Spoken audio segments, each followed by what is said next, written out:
고등학교에 36장 찬양드립니다. 36.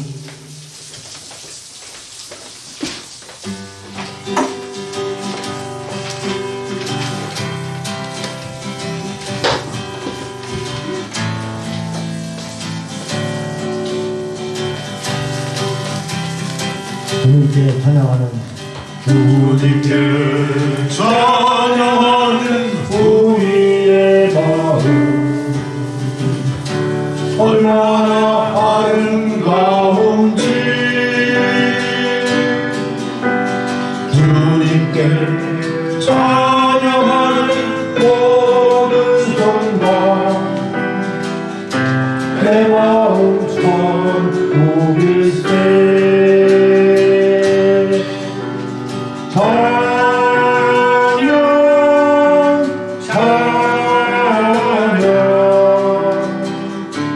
주님께 찬양 드려요. 두 손 높이 들고 마음을 모아 주님께 찬양 드려요. 찬양 찬양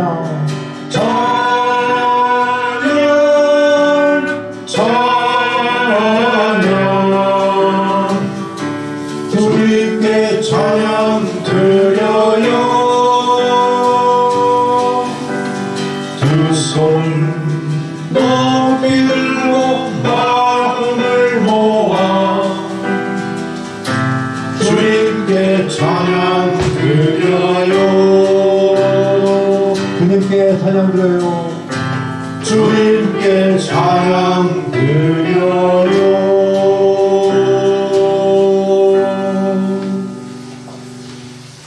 이어서 165장 165 165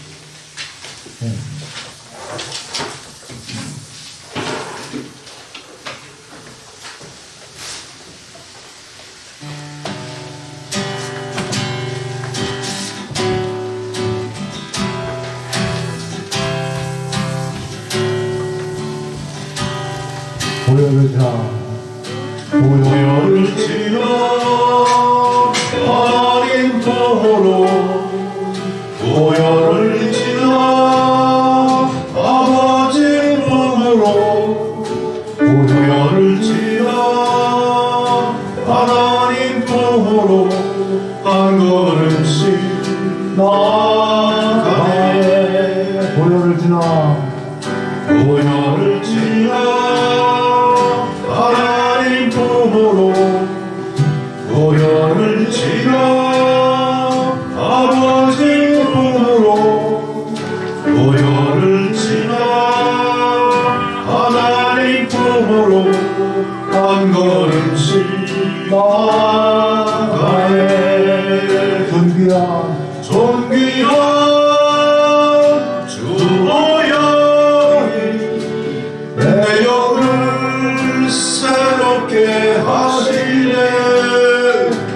존귀한 주 보혈이 내 영을 새롭게 하네.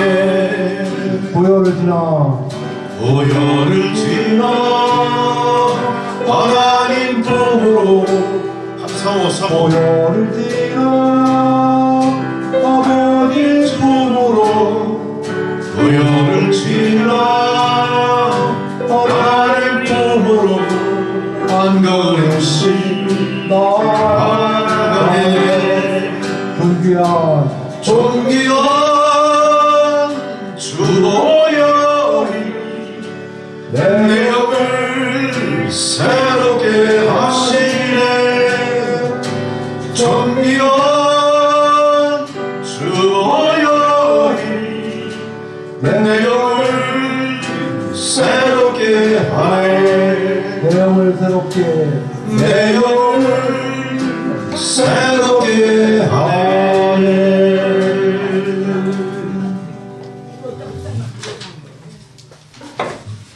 380장 380 죄송합니다. 힘차게 찬양하시기 바랍니다.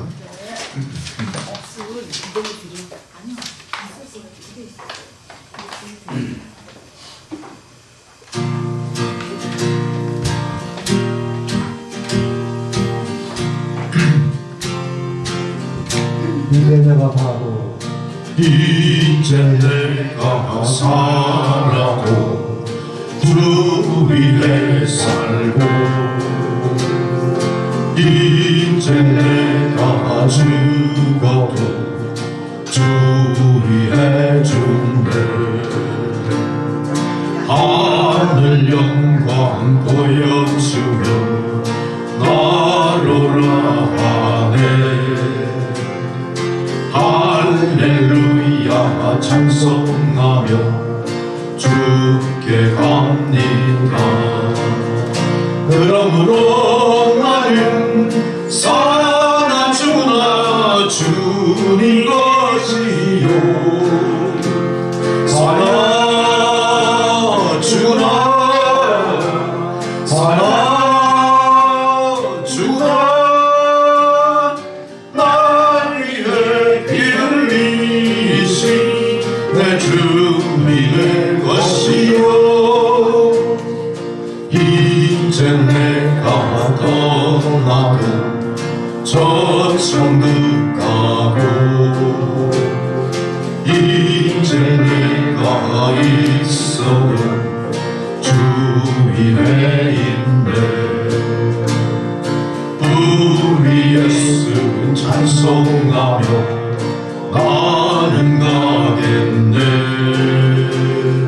천군 천사 나팔 불며 마중 나오네 그러므로 나는 사랑 주나 주님 것이요 사랑 주나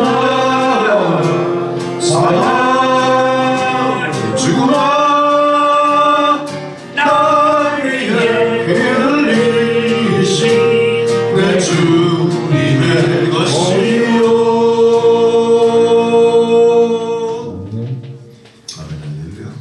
293장 293 293장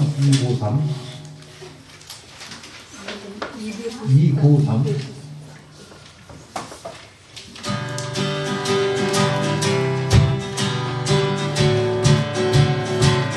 아름다운 이야기 아름다운 이야기가 있네 그 세주의 사랑 이야기 영광스러운 천국 떠난 사람 나와 같은 죄인 구하여 주님의 그 사랑은 정말 놀랍네 놀랍네 놀랍네 오 주님의 그 사랑은 정말 놀랍네 나를 위한 그 사랑 넓고 넓은 우리 속에 있는 많고 많은 사람들 중에 구원받고 받은 이로 주님의 사랑받고 산다네 주님의 그 사랑은 정말 놀랍네 놀랍네 놀랍네 오 주님의 그 사랑은 정말 놀랍네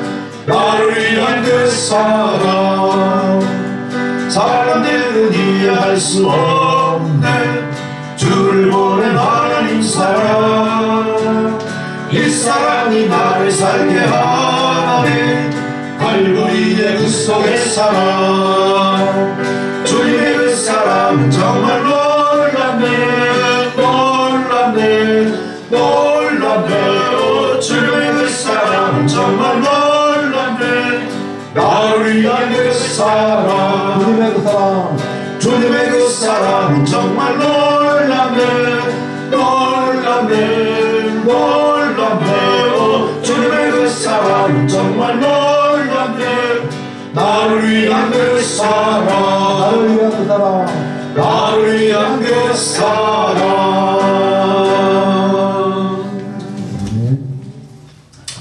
다 함께 선한 능력으로 찬양드리면서 예배드리도록 하겠습니다.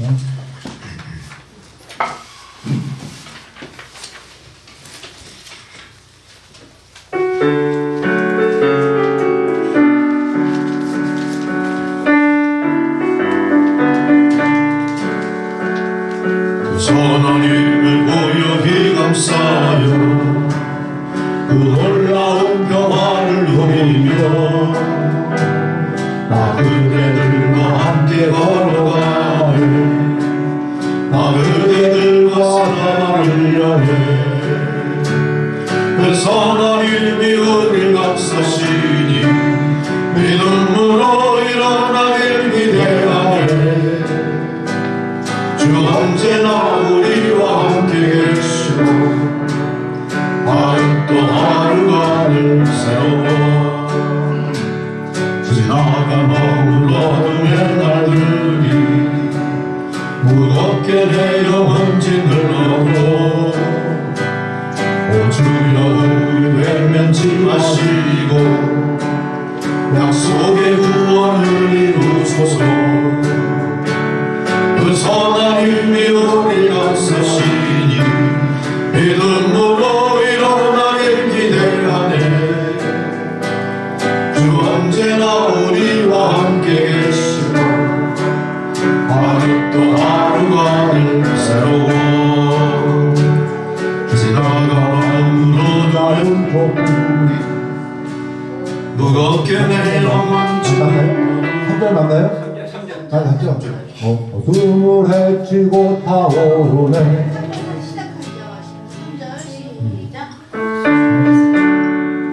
주께서 밝히신 작은 촛불이 어둠을 헤치고 타오르네. 그 빛의 우리 모두 하나 되어 오늘 우리의 비추게 하소서. 그 선한 힘이 우리 감싸시니 믿음으로 일어나길 기대하네. 주 언제나 우리와 함께 계시고 하루 또 하루가 늘 새로워. 이 고요함이 깊이 번져갈 때 저 가슴 벅찬 노래 들리네.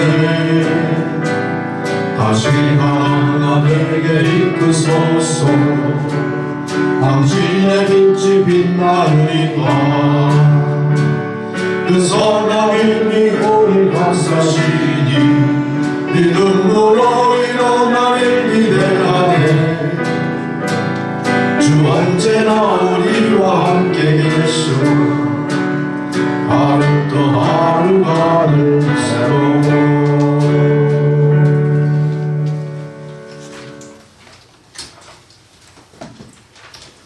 이제 모두 자리에서 일어나셔서 묵상기도 드리시면서 3월 10일 사순절 넷째 주일 예배 드리시겠습니다.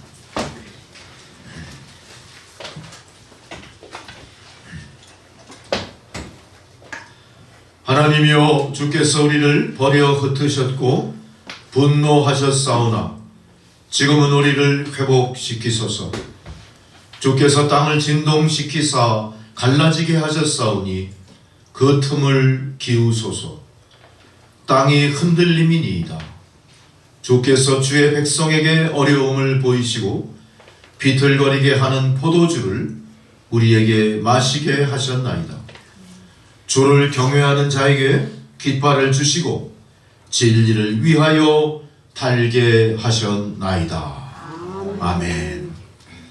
전능하신 아버지 하나님, 온 세상이 엘니뇨라고 하는 이상기후 가운데 봄을 눈앞에 두고 있지만 봄을 감각으로 느끼지 못하는 참으로 추운 나날을 지내고 있습니다.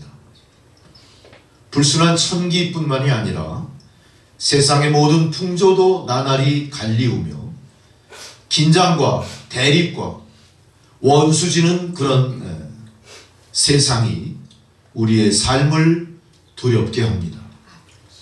끝날 것 같은 전쟁은 결코 그 끝을 알 수 없을 만큼 혼돈 속으로 가고 있는 어려운 세상을 저희들이 살아가고 있습니다.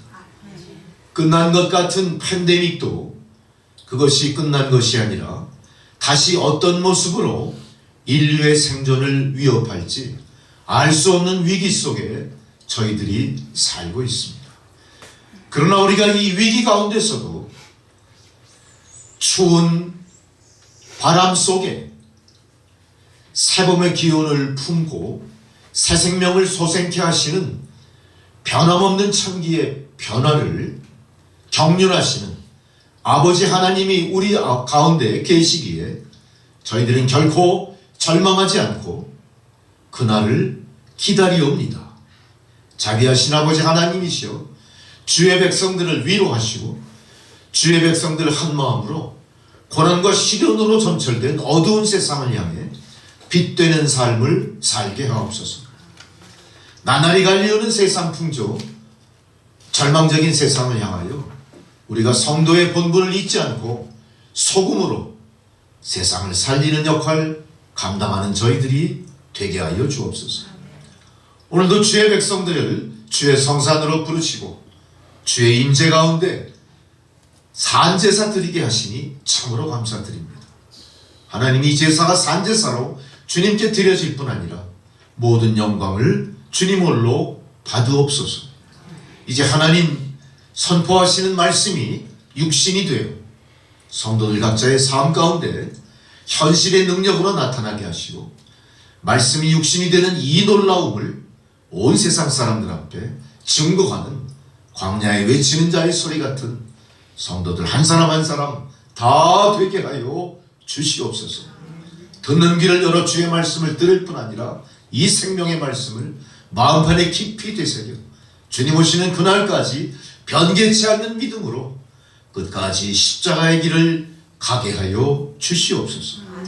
예배의 시종을 주님 앞에 온전히 의탁하옵고 예수 그리스도의 이름으로 기도드리옵나이다. 아멘. 다 함께 찬송가 3장 부르시겠습니다.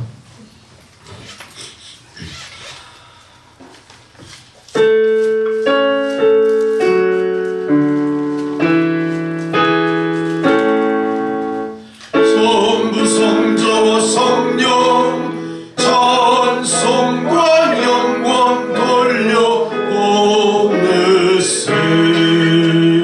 대초로 지금까지 또 영원 무궁토록 성삼위께 영광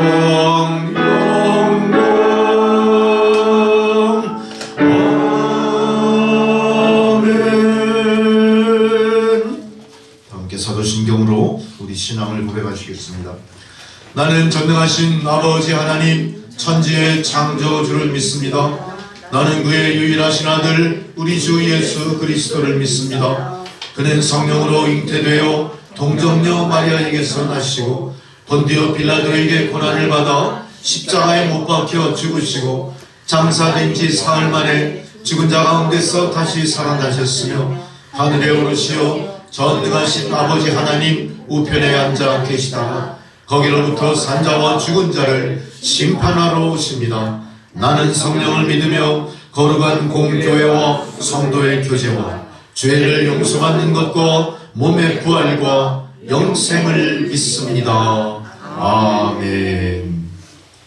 자리에 앉으셔서 교도문 127번 사순절 4번 말씀 교도하시겠습니다.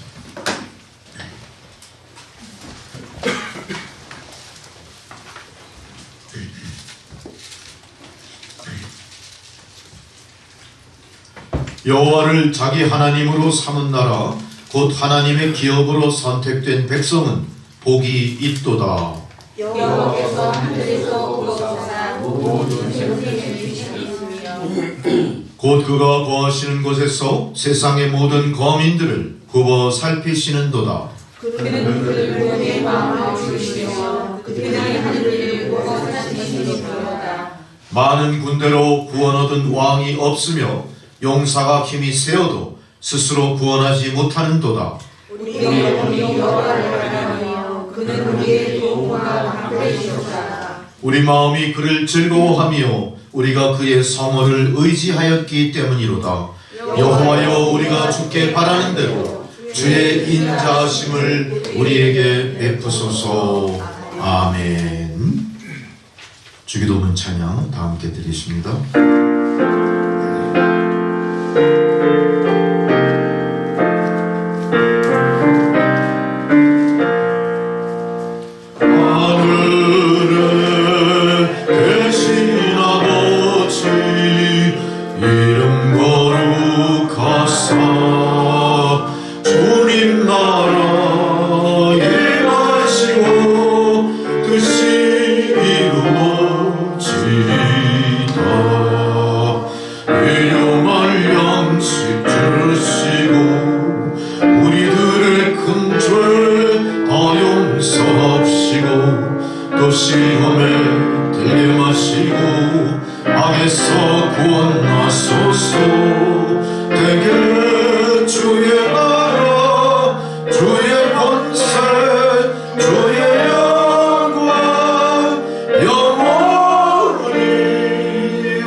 절기에 따른 성경 봉독입니다. 첫 번째 봉독 민수기 21장 4절에서 9절까지 말씀입니다.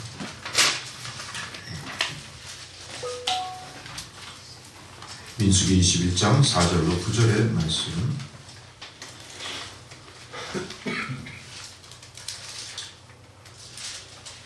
백성이 호르산에서 출발하여 홍해 길을 따라 에돔 땅을 우회하려 하였다가 길로 말미암아 백성의 마음이 상하니라. 백성이 하나님과 모세를 하여 말하되 어찌하여 우리를 애굽에서 인도하여 이 광야에서 죽게 하는가. 이곳에는 먹을 것도 없고 물도 없도다. 우리 마음이 하찮은 지식을 선언하라. 여호와께서 불뱀들을 백성 중에 보내어 백성을 물게 하심으로 이스라엘 백성 중에 죽은 자가 많은지라.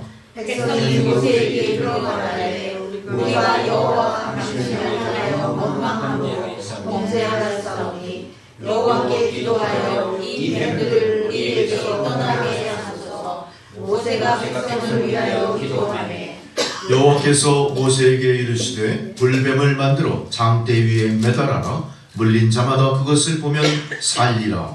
모세가 노뱀을 만들어 장대 위에 다니 뱀에게 물린 자가 노뱀을 쳐다본즉 모두 살리더라. 아멘. 두 번째 사도성경 봉독입니다. 에베소서 2장 1절로 10절의 말씀. 신약성경 311페이지 에베소서 2장 1절로 10절.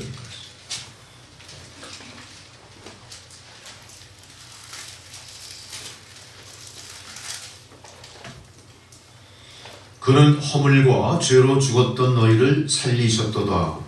그때 너희는 그하여 이 세상 흙들을 따르고 공중의 권세가 그자를 따랐으니 곧 지금 불순종의 아들들 가운데서 역사하는 자니라.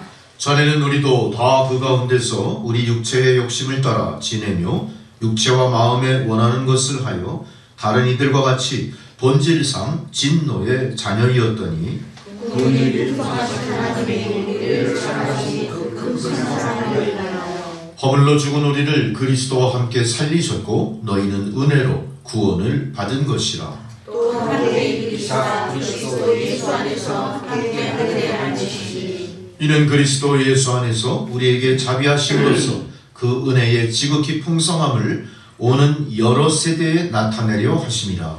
너희는 그 은혜에 믿음으로 말미암아 구원을 받았으니 이것은 너희에게서 난 것이 아니요 하나님의 선물이라. 행위에서 난 것이 아니니 이는 누구든지 자랑하지 못하게 함이라. 우리는 그가 만드신 바라 그리스도 예수 안에서 선한 일을 위하여 지으심을 받은 자니 이 일은 하나님이 전에 예비하사 우리로 그 가운데서 행하게 하려 하심이니라. 아멘.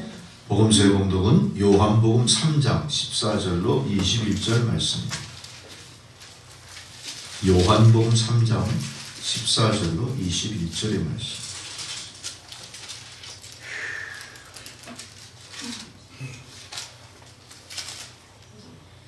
모세가 광야에서 뱀을 든 것 같이 인자도 들려야 하리니 이는 그를 믿는 자마다 영생을 얻게 하려 하십니다. 하나님이 세상을 이처럼 사랑하사 독생자를 주셨으니 이는 그를 믿는 자마다 멸망하지 않고 영생을 얻게 하려 하심이라. 하나님이 그 아들을 세상에 보내신 것은 세상을 심판하려 하심이 아니요 그로 말미암아 세상이 구원을 받게 하려 하심이라. 그를 믿는 자는 심판을 받지 아니하는 것이요 믿지 아니하는 자는 하나님의 독생자의 이름을 믿지 아니함으로 벌써 심판을 받은 것이니라. 그 전에는 것이 곧 빛이 세상에 왔을 때 사람들이 자기 행위가 악하고도 빛보다 어둠을 더 사랑한 것이라.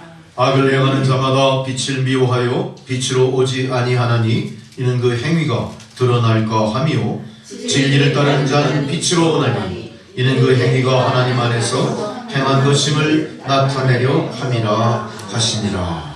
아멘. 할렐루야. 다 함께 찬송가 291장 부르시겠습니다.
들을 일이 그대로다.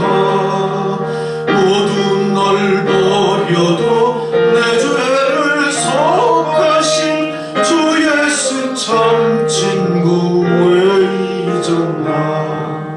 오직 주 예수님 널 돌보신다. 오직 주 예수님 널 사랑해. 손잡아 내 길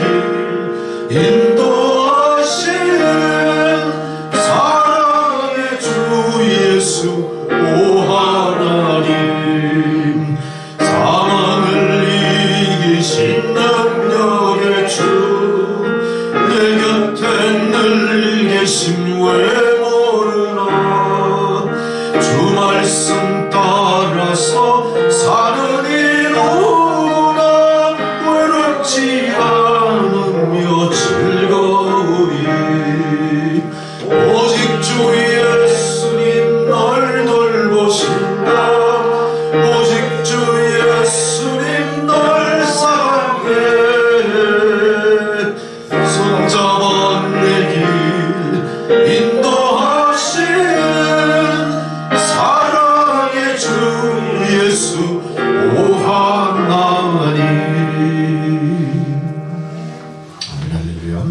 주님의 말씀입니다. 누가복음 19장 41절로 44절의 말씀입니다.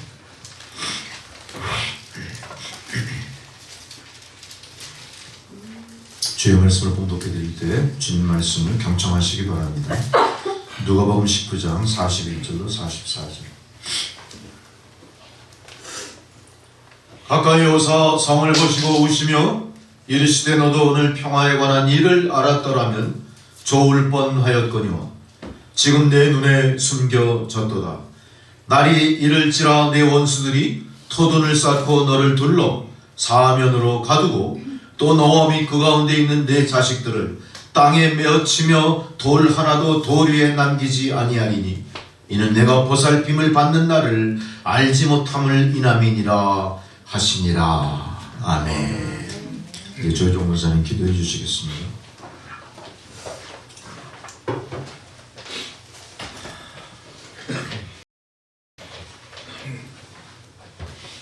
함께 기도드리시겠습니다.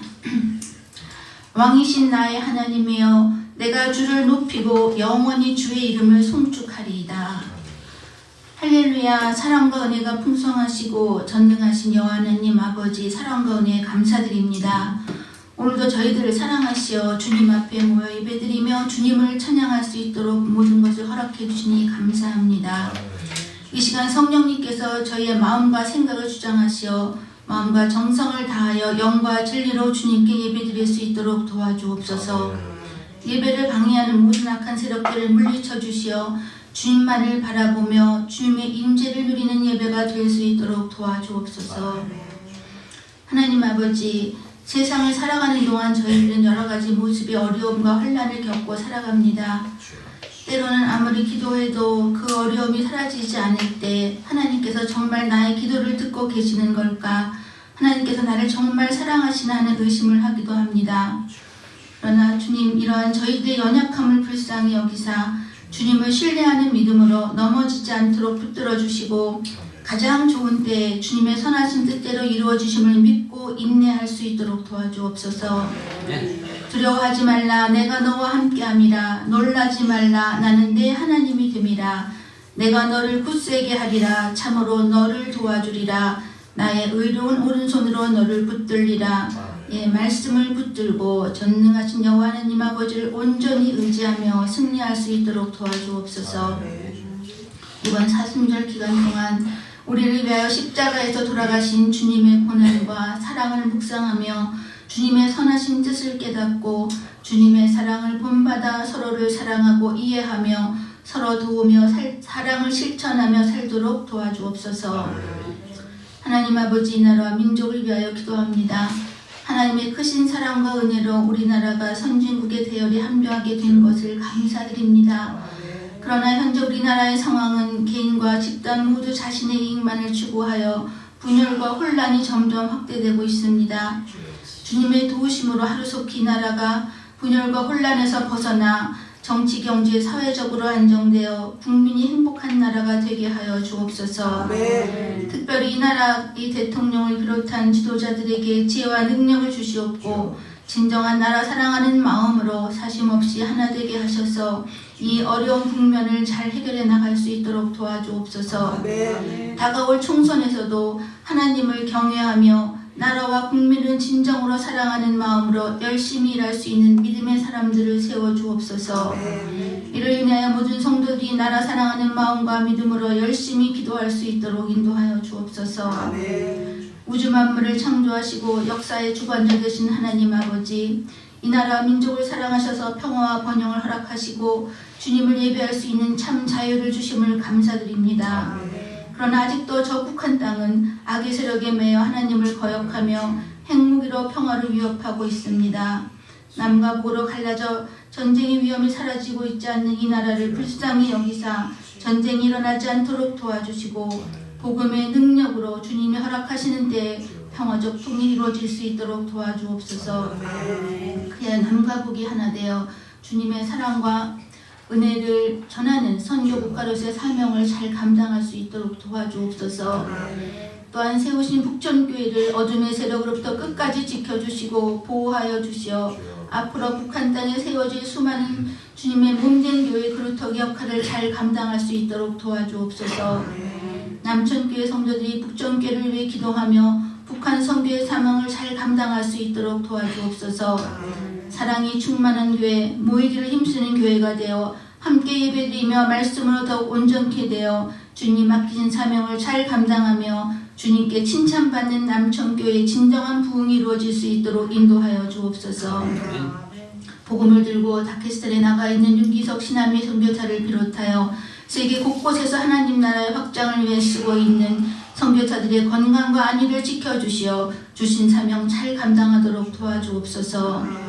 이제 말씀을 전하신 심정훈 목사님께도 영육간의 강건함과 성령 충만함과 말씀의 능력을 허락하여 주시어 말씀을 전하실 때 성령의 도우심으로 저희에게 말씀에 듣는 귀를 열어주시어 하나님의 말씀을 올바로 깨닫고 결단하여 삶의 실천을 이루며 천국 백성으로 온전케 되어 갈 수 있도록 도와주옵소서. 이 시간 주님께서 이 자리에 함께 하시어 예배를 통해 홀로 영광 받으시옵기를 원하오며 거룩하신 우리 주 예수 그리스도의 이름으로 감사하며 기도드리옵니다. 아멘.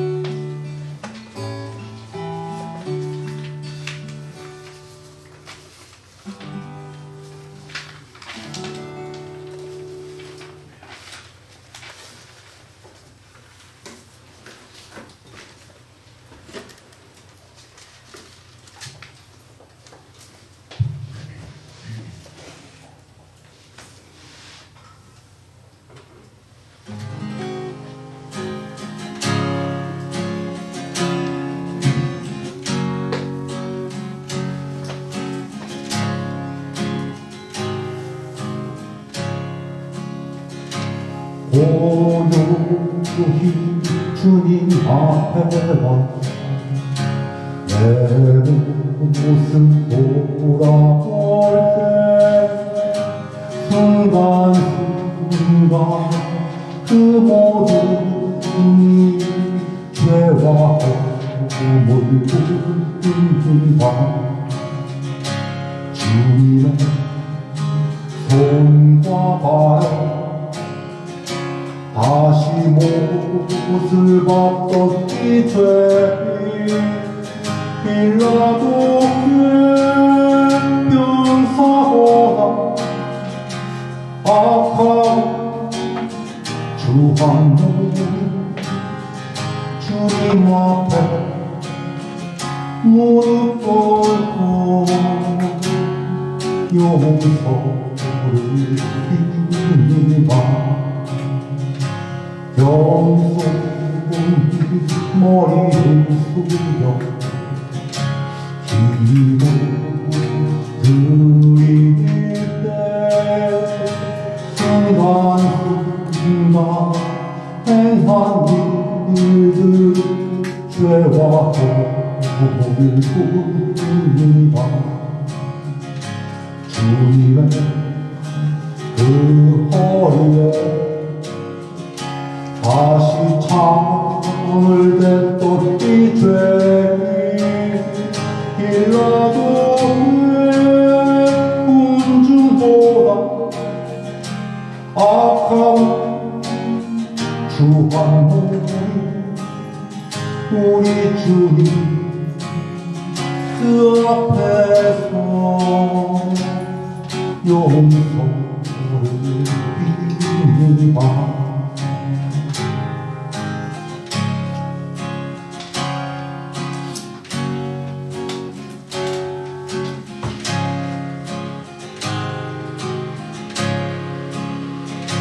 두 손을 마주 붙잡고 눈을 감으며 순간순간 그 모든 일 죄와 허물 뿐입니다. 주님은 그 꽃자 다시 잡아쳤던 이 죄 로마 병정 그보다도 악한 주한 몸 십자가를 바라보며 용서를 빕니다.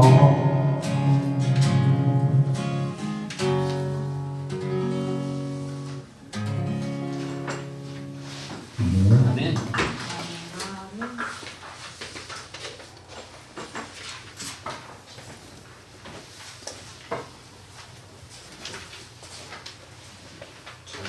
찬양이 끝나는 시간 타이밍을 지금 못 맞춰서 미리 올라왔어요. 그 짧은 일순간이지만 참 긴장되는 시간이에요. 이 예배는요, 그 준비가 쉽지 않은 거예요.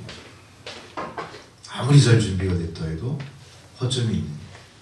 우리가 하나님 앞에 아무리 예배를 잘 드리려고 준비한들 하나님이 기뻐 받아주실지 아무도 몰라요.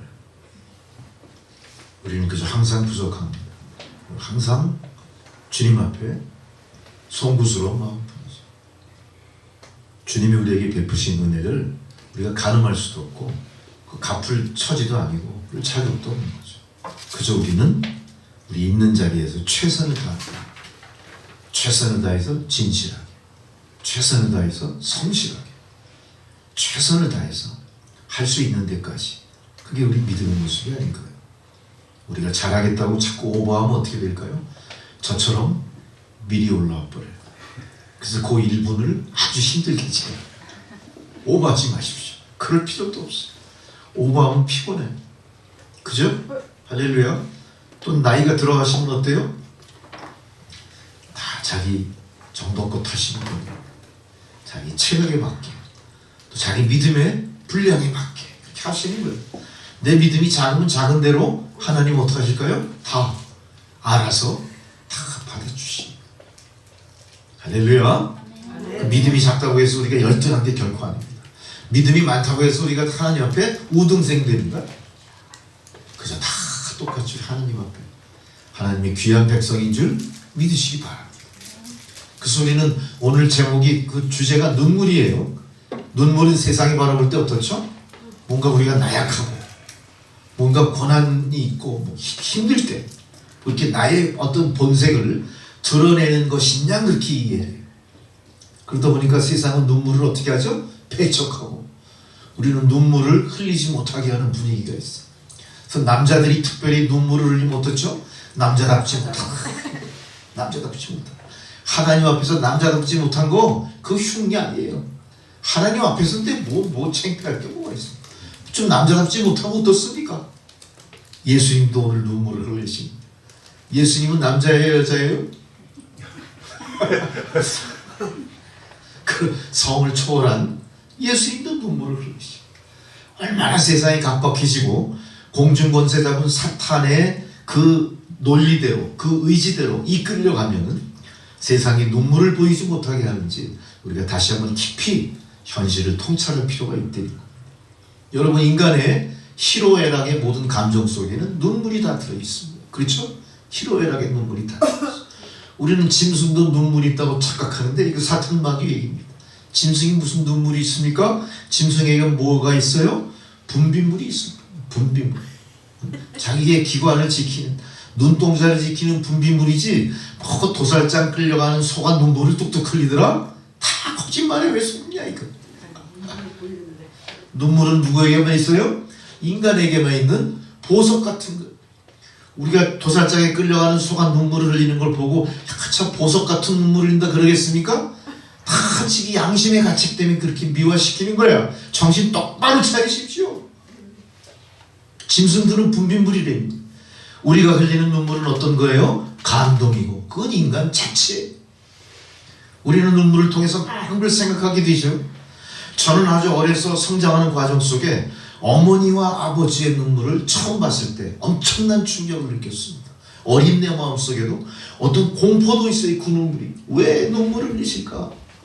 아버지가 왜 눈물을 흘리실까? 근데 난 몰라요. 어린 내가 뭘 알겠습니까? 아버지가 살아온 인생의 역정을 내가 어떻게 들여다볼 수 있겠습니까? 그러나 어른들이 흘리는 눈물은 어때요? 나에게는 너무나 충격이었다. 어머니가 흘리는 눈물을 또 봤어. 어머니가 흘리는 눈물은 또 어때요? 나에게? 그건 충격이 더 크더라고요. 어머니는 나에게 재수까지 시켜가면서 인류학교에 들어가라고 그냥 열심히 뒷방에서 해주셨는데 나는 그 인류학교에 못 들어가고 떨어졌어.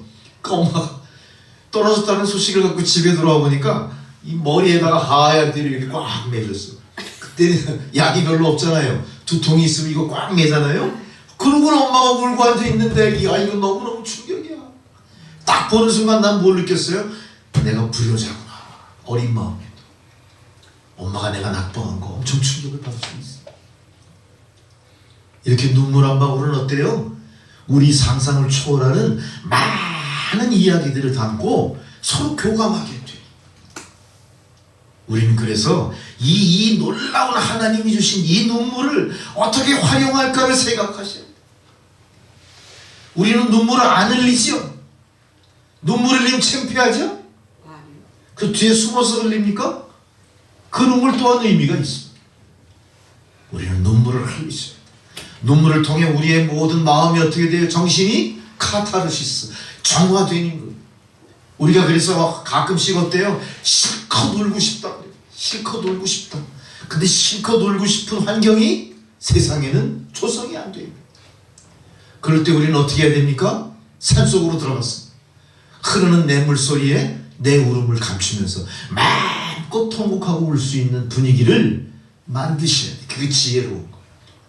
그래서 우리는 교회에서는 산속 깊은 곳에 기도원을 지어서 그런 장소를 만들었죠.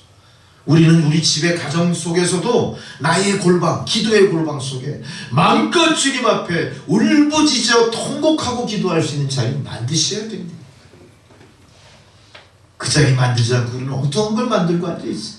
노래방 같은 거 만들고 노래방 같은 거 그런 거 하시면 안 돼요.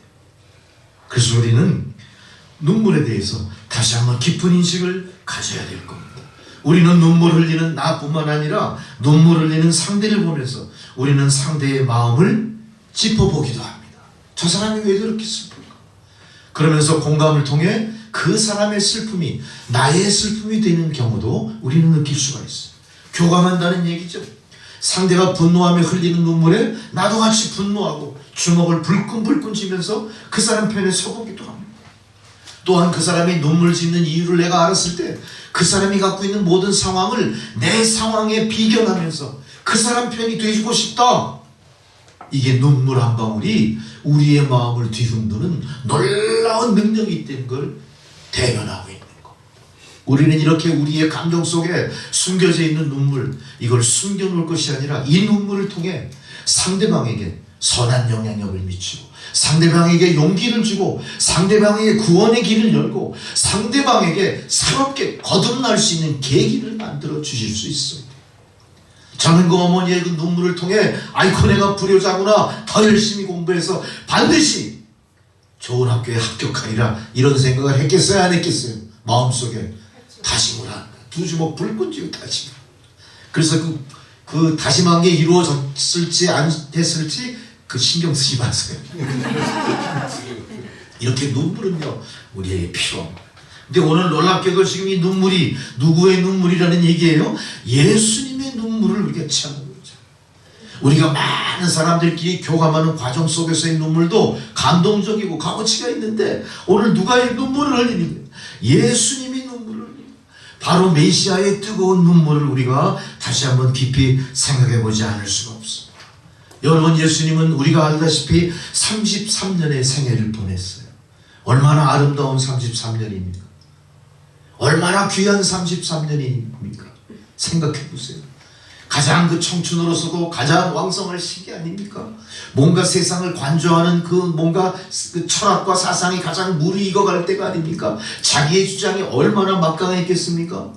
그렇게 참 멋진 청년 33년의 생애가 오늘 거의 끝나가는 이 마당에 주님이 눈물을 흘렸다는 사실. 우리는 주님의 눈물을 되짚어보면서 그런 33년 주님의 생애는 어땠을까를 생각해 봤어요. 주님의 생애, 공생의 33년은 기쁨의 생애가 아니에요. 눈물로 점철된 눈물의 골짜기를 지나간 33년이었어요. 예수님이 부유한 집안에 태어난 게 아닙니다. 예수님이 좋은 가문에 태어나서 어깨에 힘 빡 들어가는 인생 산 거 아닙니다. 예수님이 많은 걸 배워서 그 지식으로 많은 추종자들이 생기고 많은 사람들을 가르치고 많은 사람들 위해 사상적으로 군림한 사람도 아니었어요. 그는 아버지의 그 직업을 따라 어떤 일을 했습니까? 성전의 기명을 부서진 것을 고치고 의자를 고치고 강대상을 고치고 문짝을 고치는 목수일을 한 거예요. 성전의 목수일은 지금의 목수처럼 멋진 물건을 만들면 팔아다가 자기 생활의 보탬이 되고 돈을 벌 수 있는 직업이 아닙니다. 성전의 직업은 어떤 거예요? 성전에 그 잘 만들어 놓은 기물이나 모든 이런 구조들이 쉽게 망가지겠습니까? 잘 안 망가져요. 참 신기하죠. 그래서 성전의 목수로 일단 임직이 된 사람은 어때요? 목수로는 먹고 살 수가 없어요. 그러니까 어때요? 목수가 됐다는 건 평생 가난한 거예요. 가난. 아마 목수가 된 그 요셉과 마리아 그 어머니 아버지는 어땠겠어요? 계속해서 이웃의 도움을 받았어야 될 거예요. 이웃의 도움을 받다 보니까 사람들은 어때요? 그 사람들은 항상 너희들은 내가 도와주지 않으면 연명할 수가 없는 존재들이야. 한 번도 나무리에서 마음껏 베푸는 삶도 아니었고 어떻게든 남의 눈치를 보면서 그들의 도움을 받아야 존재하는 입장이었으니 그 가족의 일원이었던 예수님은 어떻겠어요? 늘 날마다 채워지지 않는 뭔가 부족한, 뭔가 갈급한, 뭔가 가난에 찌든 그런 인생을 살았다니. 그의 본질은 얼마나 위대하고 얼마나 멋들어지고 얼마나 능력이 많은 본질입니까마는 현실은 그렇게 힘들었대요. 예수님 아마 남몰래 눈물을 엄청 흘리셨을 거예요. 그러나 성경에는 예수님의 눈물 딱 3번만 공식적으로 기록이 되어 있어요. 제일 먼저 요한복음 11장 35절, 여러분 잘 아시는 나사로의 무덤 앞에서 나사로의 가족과 얼마나 친했죠. 예수님이 나사로가 죽은 거예요. 너무나 불쌍한 거예요. 예수님은 나사로가 죽자 애통하며 울었던 겁니다.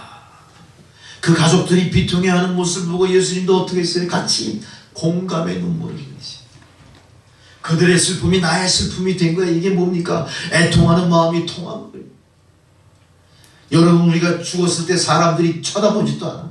잘 죽었다 그러면 그 인생은 망한 인생이죠. 아니, 죽고 나니까 막 그냥 자식들도 참 인격적으로 훌륭했는지 막 조문객이 막 흘러넘쳐. 여러분, 이렇게 돼야 됩니다. 내가 죽으면 어떻게 될지 모르겠지만 그렇게 사셔야 되는 거예요. 예? 할렐루야. 내 애통이 그 사람의 애통이 돼야 돼. 평소에 얼마나 잘해야 되는지 정신 똑바로 차리시라. 예수님이 그 나사로를 보고 운 거예요. 그 슬픈 광경을 보고 예수님도 비통해서 눈물을 흘리지 않을 수가 없어요. 누가 감동한 겁니까? 누가 슬퍼하고 애통하는 겁니까? 하나님이 애통하고 슬퍼하는 나의 삶의 모습이니 나사로는 어떻겠어요? 반드시 죽었다가 살 수 있을 만큼 인생을 잘 산 사람이었다. 다시 살아나지 않습니까? 두 번째 기록은 히브리서 5장 7절입니다. 바로 겟세마네 동산에서 주님이 십자가를 지시기 전에 고통스러운 그 순간 자기 연민에 빠져서 주여 하나님 아버지 이걸 내가 어떻게 감당해야 될지 도저히 저는 알 수가 없습니다. 저는 연약합니다. 도와주십시오. 그렇게 겟세마네 동산에서 기도를 하셨다. 그 다음에 세 번째 기록이 바로 오늘 본문 41절 가까이 오사 성을 보시고 우시며 가까이 오사 성을 보시며 우셨다. 예루살렘 성이 어때요? 이스라엘의 최고의 번화한 도성 아닙니까? 이스라엘의 수도 아닙니까? 역사의 그 수도 아닙니까? 거기에 수많은 사람들이 6월절 모여가지고 북적북적북적대. 웬만한 사람들은 그런 모습을 보기가 쉽지가 않은 거예요. 그 성을 보면서 같이 막 선동이 되고 같이 막 업되고 같이 축제를 즐기자. 오늘은 즐겁고 좋은 날이다. 이렇게 기쁨의 축제, 감사와 기쁨이 넘치는 찬양이 있는 게 아니라 그 도성을 보고 지금 예수님이 어떻게 하세요? 울고 계시고 우리 인간의 시각과 전혀 다른 예수님의 감동의 눈물이 그 순간에 있었던 거예요. 왜 그랬겠? 바로 예루살렘에 입성하기 전에 사람들은 종려나무 가지를 꺾어서 예수님 앞에서 흔듭니다. 호산나 호산나. 호산나가 뭡니까? 주여 나를 구원하소서. 주여 나를 구원하소서 하면서 외치고 환영합니다. 그러나 예수님 그 행렬을 보시면서 예루살렘 성이 가까이 있는 감람산 기슭에 도착하자 갑자기 예수님이 눈물을 흘리기 시작합니다.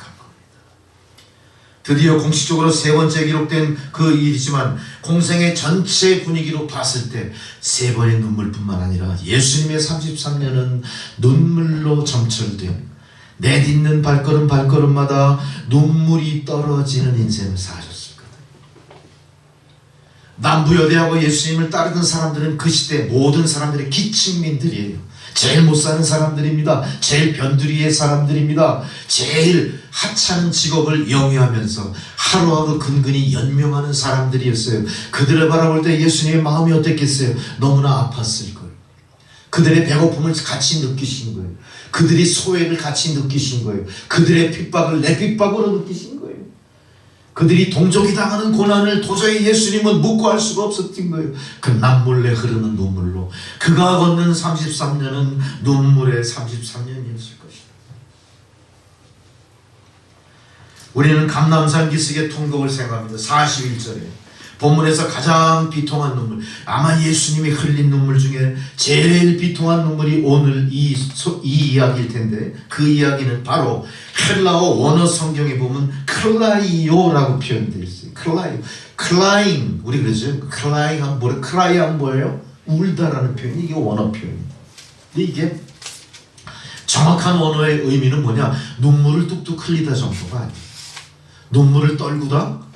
눈물이 머금다? 아니에요. 뭐예요? 소리내서 울다. 통곡하다 표현이에요. 통곡. 그러니까 예수님이 오늘 그 공생의 세 번 공식 기록의 눈물 속에 오늘 이 눈물은 어떤 눈물이에요? 통곡하는 눈물이에요. 도대체 그 상황과 예수님의 통곡이 서로 맞지가 않아. 분위기가 서로 이렇게 교집합이 않아. 우리는 알다시피 예루살렘에 가면 예수님의 통곡 그 눈물을 기념해서 바로 눈물교회라는 눈물 모양으로 세워진 교회를 우리가 또 볼 수가 있습니다. 그렇다면 주님은 오늘 왜 그렇게 통곡하실 만큼 그 깊은 연민과 비통의 눈물을 흘리셨을까? 예수님이 예루살렘 성에 입성할 때 주변에는 많은 사람들이 쫓아다니고 있었습니다. 다 남부여대하고 꼴은 우습지만 엄청나게 많은 군중이 같이 있었고 예수님의 제자들도 함께 예수님을 옹의하듯 하면서 입성했던 거예요. 그러니까 예수님의 보통 보기에는 초라해 보일지 못하도 군중과 더불어 입성하는 그 모습은 상당히 의미 있는 특별한 모습으로 비쳤을 거예요. 근데 그 자리에서 예수님이 통곡하고 눈물을 흘리셨다. 웬만하면 우리가 통곡을 하고 싶어도 주변에 사람이 많으면 어떻죠? 애써 눈물을 감추잖아요. 왜 그렇죠? 체면 때문에 그렇죠. 그래도 내가 이 무리의 우두머리인데 내가 이 사람들보다 선각자인데 나의 나약한 모습을 보이면 되겠나 하고 되게 눈물을 거두게 돼요. 그리고 뒤로 돌아서서 눈물을 싹싹 닦아버리겠죠. 그리고 웃겠죠. 안 웃는 척 할 거예요. 그러나 예수님은 어떻게 하셨어요? 그거 다 제껴놓고 어떻게 했어요? 펑펑. 지금 감람산 기슭에 내려오면서 본 예루살렘의 도성은 평화로운 모습이었어요. 많은 사람들이 6월절 그 뭔가 이 명절을 지키려고 막 웅성웅성 축제 분위기였어요. 엄청나게 북적거렸어요. 예루살렘 성 안에 사는 모든 백성들이 지금 뭔가를 기대하고 막 몰려드는 상황이었는데 예수님은 그 상황 속에서 뭘 바라봤을까요? 눈에 보이는 축제 분위기, 눈에 보이는 흥청망청한 분위기를 본 게 아니라 이들 가운데 임할 예루살렘 성의 멸망을 바라보시고 앞으로 일어날 이 주님의 역사, 이 심판의 역사를 예수님이 바라본 거예요. 나는 그 역사를 바라보고 그 역사가 이루어지도록 지금 시간이 그곳을 향해 한 걸음 한 걸음 다가가고 있음에도 불구하고 세상 사람들은 어때요? 전혀 모르는 겁니다. 예루살렘 사람들은 곧 6월절 명절에 대한 축제에만 기대에 부풀어 있을 뿐 예수님이 오시는 의미는 전혀 알지가 못합니다. 사람들은 마치 자기들이 의로운 척하고 강팍하고 하나님의 아들 메시아가 앞에 있음에도 무시한 채 우리는 이 하나님의 선민들이야. 우리는 하나님의 6월절을 축제로 즐길 거야. 다 모여서 춤추고 먹고 마시고 즐기자. 여기에 완전히 몰입하고 있는 상황이었다는 거예요. 사람들은 메시아를 바라볼 때도 구원의 메시아로 바라본 게 아니에요. 남부여대하고 꼬리 우습게 오는 그 무리들을 바라보면서 사람들은 어떻게 했습니까? 배척한 거예요. 저 시골 저 땅굴 땅 구석쟁이 그 나사렛 예수가 무슨 구원자겠냐? 그러다 정치적인 걸로 바라보고 정치적인 걸로 오해하고 정치적인 어떤 선동자로 예수를 매도해버린 거예요. 그러니까 예수님의 입장에서는 어때요? 곧닥칠 멸망의 역사를 눈앞에 보고 계심에도 불구하고 이 백성들이 그거를 알지 못하는 거에 대해서 연민의 그 정뿐만 아니라 이제 절망하시는 눈물을 펑펑 흘리십니다. 펑펑 흘리십니다.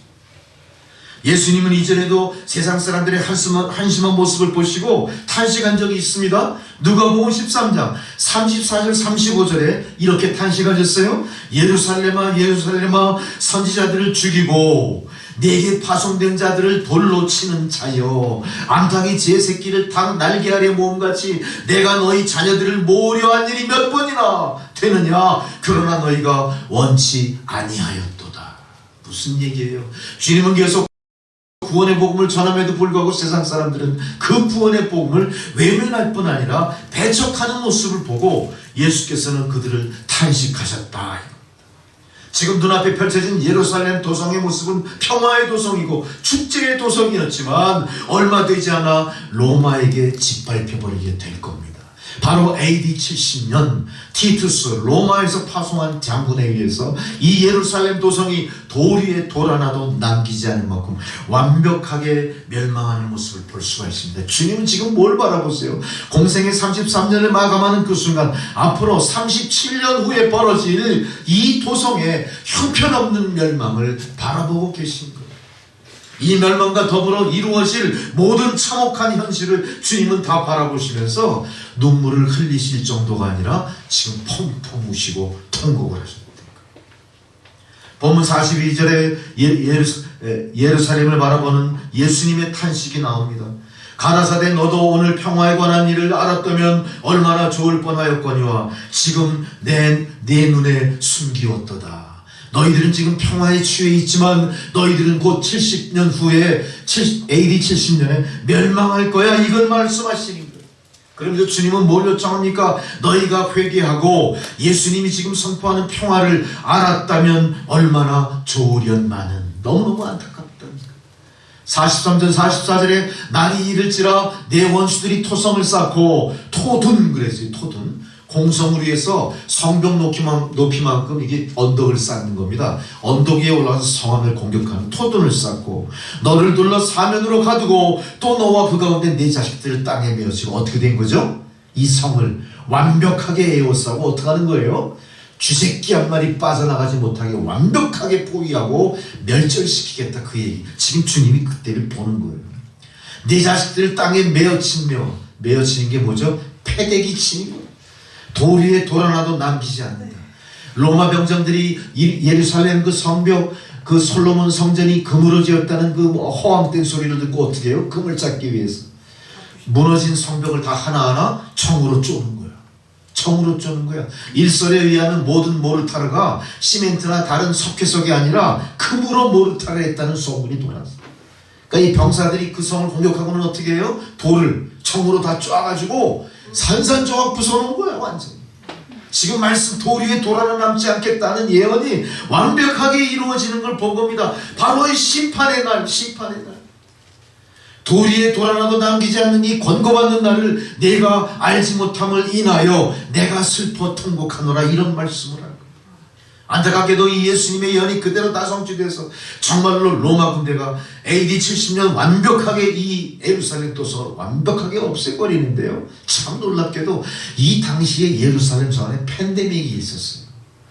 팬데믹 하면 아주 그 지구촌 전체의 생사를 위협할 만한 대유행병을 팬데믹이라고 그러죠. 팬데믹.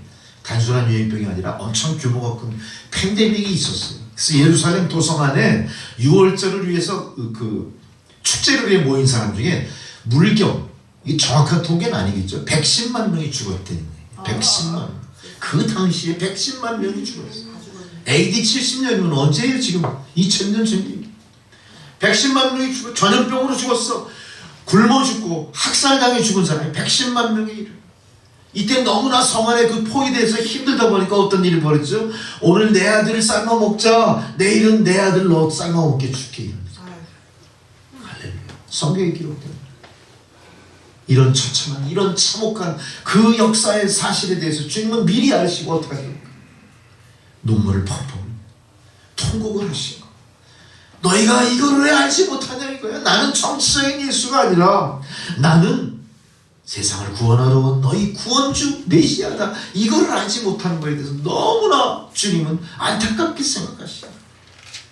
어미가 어린 자식을 잡아먹는 일까지 생기고, 한마디로 아비규환, 10만 명이 로마 제국의 포로로 끌려가요. 이 10만 명 끌려간 이 포로들은 뭘 할까요?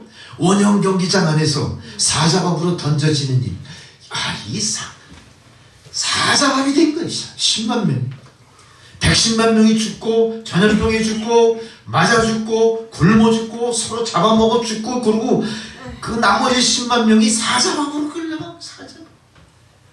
노예로 끌려가 고초를 당합니다. 이 노예는 어떻게 돼요? 당대에 당하는 노예일 뿐만 아니라 노예는 세습되는 거예요. 이 사람들의 그 본질이, 이 사람들의 인권이 언제 회복될지 아무도 알지 못하는 처참한 역사가 시작된다. 이 비극의 흔적은 지금도 남아있죠. 우리가 잘 아는 그 예루살렘 도성을 보면 이렇게 모자 쓰고, 빵떡 모자 같은 거 쓰고, 장발에 이 모자 쓴 사람이 중전 모자 같은 거 많이 써요. 이스라엘 유대인들. 그 사람들이 어느 벽에 서가지고 맨날 어떻게 하세요? 뭔가를 막 쭈글쭈글대요. 그 보면 그 성벽 그 사이사이에 기도 쪽지를 탁 집어넣어놨어요. 그걸 뭐라고 그래요 우리가? 통곡의 벽. 통곡의 벽은 소유가 없어. 그건 아랍이나 이스라엘이나 공동 소유하는 예루살렘 도성 안에 있는 그런 장소야. 이 하나님 영광의 예루살렘 지금 어떻게 된 거예요? 통곡의 벽으로. 예루살렘 성전의 서쪽 벽만 지금 하나 덩그라니 서 있는 거예요.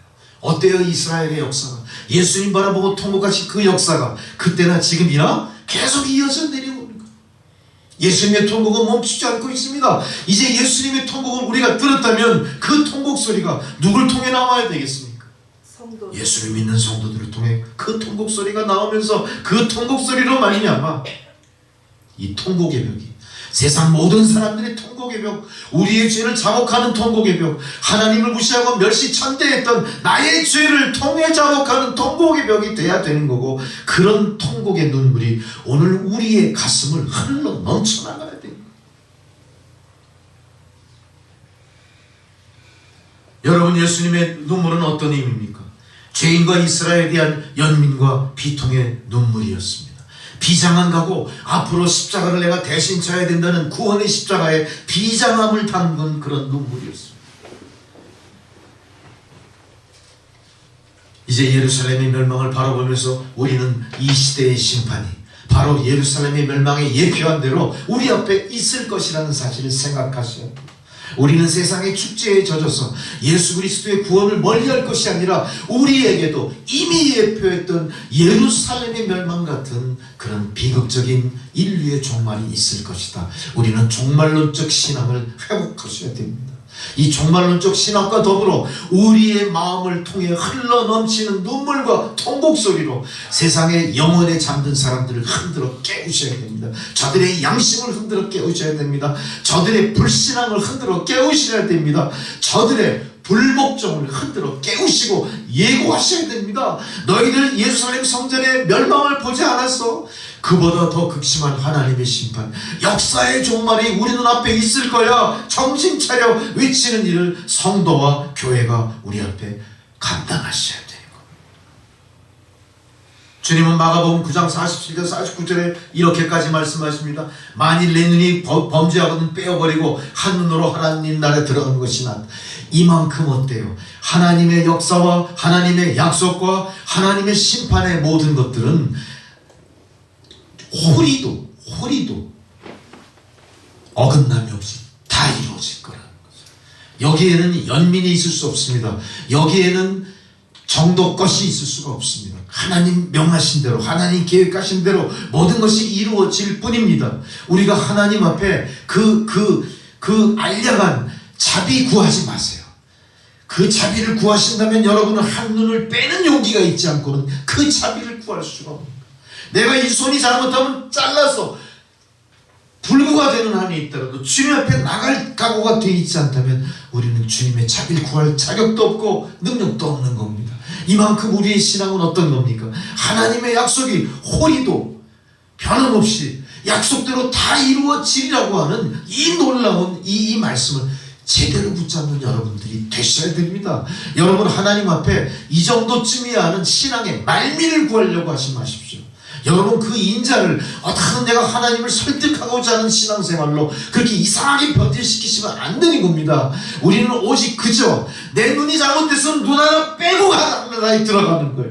내 손이 잘못됐으면 하나 잘라 버리고 가는 나라 들어가는 거예요. 이게 하늘나라 가는 백성들의 모습이고 이게 우리가 추구하는 신앙의 본질이 아닌가.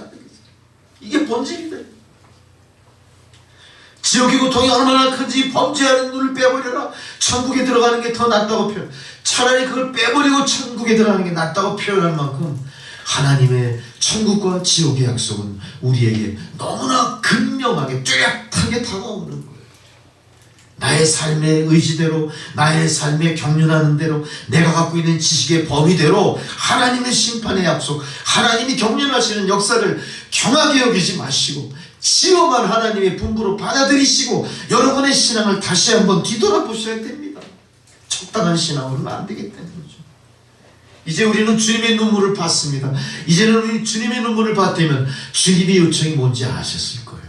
주님의 눈물은 끝난 게 아닙니다. 왜 그렇습니까? 세상은 아직도 주님을 역사의 정치적인 메시아로 인정하기 때문에 구원의 메시아는 재림을 통해 기다릴 수 있을 뿐 우리는 첫 번째 메시아의 초림을 실패한 존재들이고 실패한 역사를 우리 살고 있습니다. 그렇다면 우리가 할 일은 뭡니까? 실패한 초림의 역사에 주님이 통곡하신 그 통곡의 눈물을 우리가 이어받아 작은 예수로 내가 세상을 향해, 세상의 도성을 향해, 서울 시내의 모습을 향해, 타락한 인간의 모습을 향해 통곡하며 우시는 여러분이 되십니다.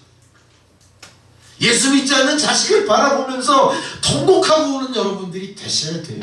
예수 믿지 않는 이웃을 바라보면서 저들이 지옥의 불에 떨어질 것을 두려워하고 불쌍히하면서 여러분 통곡하는 여러분들이 되셔야 된다는 겁니다. 적당히 세상을 바라보고 타협하는 모습으로는 안 돼요. 우리가 흘릴 눈물이 있을 거예요. 이제는 예수님의 눈물을 그치게 해드리고 대신 우리가 그 소리를 통곡을 하고 대신 우리가 그 눈물을 흘리게 해야 됩니다. 제일 먼저 우리가 할 눈물이 뭘까? 회개하는 눈물이에요. 회개.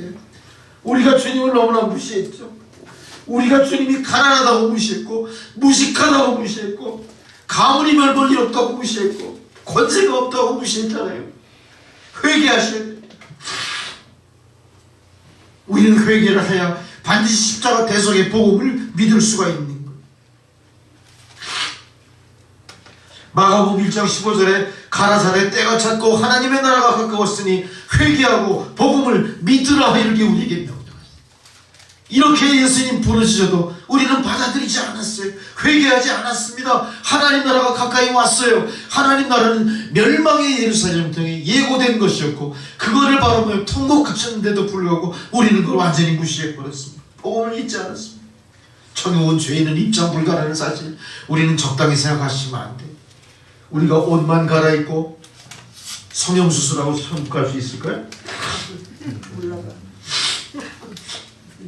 돈 많으면 갈 수 있을까요? 지식이 높으면 갈 수 있을까요? 아닙니다. 헌신하면 갈 수 있을까요? 봉사 많이 하면 갈 수 있을까요? 아닙니다. 우리는 회개하고 복음을 받아들일 때 천국에 갈 수 있습니다. 오직 천국에는 의인만 들어가는, 회개하고 의인된 자만 들어가는, 우리가 회개하고 입장을 할 때 하늘 아래의 문이 활짝 열렸을 때 예수께서 우리를 맞이해 주실 거예요. 그때 예수님이 얼마나 기뻐하시는가를 누가복음 15장 10절에 내가 너희에게 이르노니 이와 같이 죄인 하나가 회개하면 하나님의 사자들 앞에 기쁨이 되느니라. 죄인 하나가 회개하고 예수를 믿고 천국 갈 때 천군 천사가 더워서 잔치를 벌인다고 할 만큼 죄인 하나의 회개를 주님은 귀하게 여기시고 그거를 지금 이 순간 기다리고 계십니다. 그 죄인 하나가 바로 나임을 여러분 깊이 각성하시기 바랍니다. 여러분 그것을 인정하셔야 됩니다. 주여 제가 죄인입니다. 주여 제가 죄인 중에 괴수입니다. 주여 제가 죽을 죄를 지었나이다. 주여 나 대신 돌아가신 주님의 보혈 제가 어떻게 갚을 수 있으리오니까 주여 죽으면 죽으리라 나를 거두어 주소서. 이런 신앙 고백의 회가 여러분에게 필요하다는 겁니다. 요엘서 2장 12, 13절에 여호와의 말씀에 너희는 이제라도 금식하며 울며 애통하고 마음을 다하여 내게로 돌아오라. 너희들이 그동안 회개한다고 옷을 찢었지 마음을 찢었지 그렇게만 하지 말고 금식만 열심히 하고 그거 아니야. 너희들의 심정이 찢어져야 돼. 너희들의 전 인격이 깨져야 돼. 너희들의 그 마음속에 진정한 감동의 회개의 눈물이 철철철철 흘러나와야 돼. 그렇게 예수께로 돌아오라. 하나님 여호와께로 돌아오라. 그는 은혜로우시며 자비로우시기 때문에 노하기를 더디하시고 인애가 크시사 뜻을 돌이켜 재앙을 내리지 아니하시나니. 여러분 할렐루야. 우리의 남은 생에 어떤 재앙이 우리 앞에 있을지 아무도 알지 못합니다. 여러분의 남은 재앙보다 여러분의 남은 상급이 더 크기 위해서 우리는 지금 이 시간 어떻게 해야 됩니까? 철저한 회개를 통해 주님의 이런 은총을 받으셔야 돼요. 하나님은 노하시기를 더디하시고 자비하시고 은혜로우셔서 뜻을 돌이키사 재앙을 내리지 아니하실 줄로 믿으시기 바랍니다. 이제 우리의 회개가 우리의 남은 삶에 재앙이냐 축복이냐를 판가름하게 된다는 사실을 깊이 생각하시기 바랍니다. 두 번째 우리가 흘린 눈물은 감사의 눈물입니다. 가만히 여러분 지나온 세월을 생각해 보십시오. 지금 내가 여기 서서 말씀을 듣고 복음을 전하고 복음을 통해 위로받고 능력받고 크리스찬 돼서 천국을 보장받은 것이 다 뭡니까? 내가 잘나서가 아니라는 얘기죠. 우리는 어떤 겁니까? 다 하나님의 은혜를 받은 존재. 이거를 감사하시라는 거예요. 여러분 힘들더라도 어쨌든 이 자리에 있는 거 하나님 은혜. 여러분 많은 것을 포기했죠. 많은 것을 인내했죠. 억지로라도 도살장에 끌려가는 콧들에 끌려가는 소처럼 끌려왔더라도 이 은혜의 자리에 있는 게 은혜입니다. 이거를 감사할 수 있는 여러분이 다셔야 돼요. 험한 세상에서 주님이 보호해 주셨습니다. 그거 다 하나님의 은혜입니다. 수많은 질병과 전쟁과 기근과 고난과 모든 세상 법의 위협, 얼마나 많은 유혹 고난이 있었는지 말도 못해. 저도 제 인생을 이제 우리 일에 이러죠. 건축을 할 때 보면 조감도라는 게 있어요. 건축은 이렇게 그 한 측면을 봐가지고 이 건물이 어떻게 생겼나 외관은 알 수 있어도 구조는 몰라요. 구조를 제대로 알기 위해서 뭐가 필요하죠? 공중에서 내려다보는 이 조감도가 필요해요. 우리 인생을 가끔은 나라는 존재를 한번 공중에 띄어나보고 내가 살아왔던 인생의 모든 흔적들을 위해서 내려다보세요. 저 어떻게 보면 참 하찮아요. 별 볼 일도 없어. 그렇지만 그 순간순간 어떻게 내가 여기까지 왔는지 정말 우여곡절이 많았어. 중요한 건 뭡니까? 내가 여기 존재한대. 지금 내가 여기 있더니 나는 그 누구처럼 먼저 세상을 하직하지도 않았어. 나는 그 누구처럼 고난 속에 신음하다가 질병으로 넘어져 무너져 내리지도 않았어. 나는 누구처럼 멸망하고 멸절되고 감옥에 갇히고 그러지도 않았어. 누구처럼 북한의 노예처럼 살지도 않았어. 나는 지금 여기 있어서 인권을 주장하고, 나는 여기 있어서 하나님 말씀의 복음 은혜를 붙들고 그거 약속을 붙들고 지금 이렇게 예수를 믿고 있어. 나라는 존재를 통해 많은 자손들이 비롯됐고, 이 자손들이 앞으로 어떤 생활, 어떤 세상을 영위해 나갈지에 대해서 나는 기대도 있고 또한 거기에 대한 우려도 있지만, 어쨌든 나는 이 자리에 서 있어. 감사. 모든 게 다 감사. 모든 게 다 감사. 다 모든 것이 하나님 주신 은혜예요. 시편 116편 12절에 여호와께서 내게 주신 모든 은혜를 무엇으로 내가 보답할꼬. 그래요. 할렐루야. 여러분, 여러분의 은혜를 생각하십시오. 그 은혜를 깨닫고 그 은혜를 내가 어떻게 보답할꼬. 이러한 믿음의 여러분들의 자녀는 세상으로부터 존경받는 자녀들이 될 겁니다. 믿음으로 완성되어 하나님의 귀한 하나님 손에 붙들려 하나님 일을 감당하게 하실 겁니다. 어두운 세상을 비추는 불빛으로 정말로 귀하게 하나님 용처마다 사용하시는 역사 나타날 줄 믿습니다. 이것이 하나님의 은혜입니다. 웬 말인가 날 위하여 주돌아가셨고 벌레 같은 날 위하여 큰 해를 받으셨다. 이것이 여러분의 신앙 고백이 되시기 바랍니다. 세 번째로 우리는 예수님을 닮은 눈물을 흘리셔야 될 것 같아요. 여러분 생긴 대로 여러분 멋대로의 눈물이 아니라 예수님을 닮은 눈물. 무슨 눈물입니까? 철저히 나를 죽이고 상대를 살리고 나를 낮추고 상대를 높인 헌신의 눈물. 예수님 닮은 눈물입니다. 이웃을 위해 흘렸습니다. 세계 만민의 구원을 위해 흘렸습니다. 예수님 한 번도 자신을 위해 자신의 자기 연민으로 흘리지 않으셨어요. 자기의 한으로 눈물 흘리지 않으셨어요. 오직 그분은 이스라엘 백성과 세계 인류의 구원을 위해서 죄인들을 구원하는 일에 눈물을 흘리셨던 겁니다. 여러분, 이제 우리는 오늘날 나 자신만을 위한 눈물뿐 아니라 남을 위해서 눈물 흘리셔야 됩니다. 우리 옆에 성도들, 우리 형제자매 위해 눈물 흘리십시오. 나라와 민족을 위해 눈물을 흘리셔야 됩니다. 북한 동포를 위해 눈물을 흘리셔야 됩니다. 그들은 우리 대신 고난받는 거예요. 그들은 우리와 유별난 종족들이 아니에요. 형제 자매였어요. 우리의 어머니, 아버지, 할아버지, 증조, 고조까지 다 한 핏줄, 우리 핏줄들이에요. 그들이 당하는 고난은 나의 고난에 다 연결되어 있는 거예요. 어떻게 그들의 고난을 나의 고난과 별도로 생각할 수 있겠습니까? 내가 당하지 않는다고 나는 안심할 줄 몰라도 아버지 하나님께서는 그들의 고난을 같이 우리가 짊어지기를 원하고 계실지도 모릅니다. 아마 우리의 눈물의 병에 그 양이 부족하기 때문에 하나님은 남북을 갈라놓으신 상태로 합치지 않으시는지도 모릅니다. 더 많이 울어야 됩니다. 진정으로 우셔야 됩니다. 회개하며 우셔야 됩니다. 구원을 위해 우셔야 됩니다. 성숙한 신앙인으로서, 위대한 신앙인으로서 우리가 한결같이 헌신의 눈물을 흘릴 때 하나님께서는 남북을 하나로 합쳐주시고 우리 형제자매를 만나게 하실 줄 믿습니다. 예레미야 애가를 통해 우리는 예레미야 선지자의 눈물을 생각합니다. 예레미야 선지자는 밤낮으로 울었어. 밤낮으로 자신을 위해 온 게 아니라 죄악으로 멸망당하는 이스라엘 민족을 보며 기도하며 울었어. 밤새도록 예레미야 애가 1장에 밤새도록 애곡하니 눈물이 뺨을 흐른다. 내 눈이 눈물에 상하여 내 창자. 여러분 눈이 어떻게 되죠? 흘려보셨어요? 알지? 많이 울면 눈이 진물로 보신 분 손 좀 들어보세요.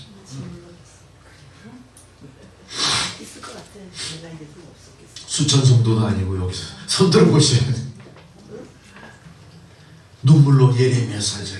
내 눈이 눈물로 내 창자가 끊어지고 내 눈이 다 진물로 내 눈에 눈물이 시내처럼 흐른다. 사도 바울도 말합니다. 사도 바울도 눈물의 사도예요. 예수님 만나자에 사도 바울은 누구죠? 유대 열심당. 이 사람은 예수 믿는 사람 쫓아다니면서 잡아서 돌로 쳐서 죽여 스테반을 죽인 게 다 이 인물이들이. 얼마나 각박한 사람. 맹렬 인간이야 이 사도 바울. 그러나 사도 바울이 예수를 만나고 나서 성령의 충만함을 받고 그 은혜를 체험하고 어떻게 됩니까? 회개에 감사의 눈을 계속 회개하고 감사해. 결국은 자기의 목숨까지 다 선교의 재단에 바친. 그때까지 계속 눈물을 흘려. 이 세상의 구원을 위해 눈물을 흘려.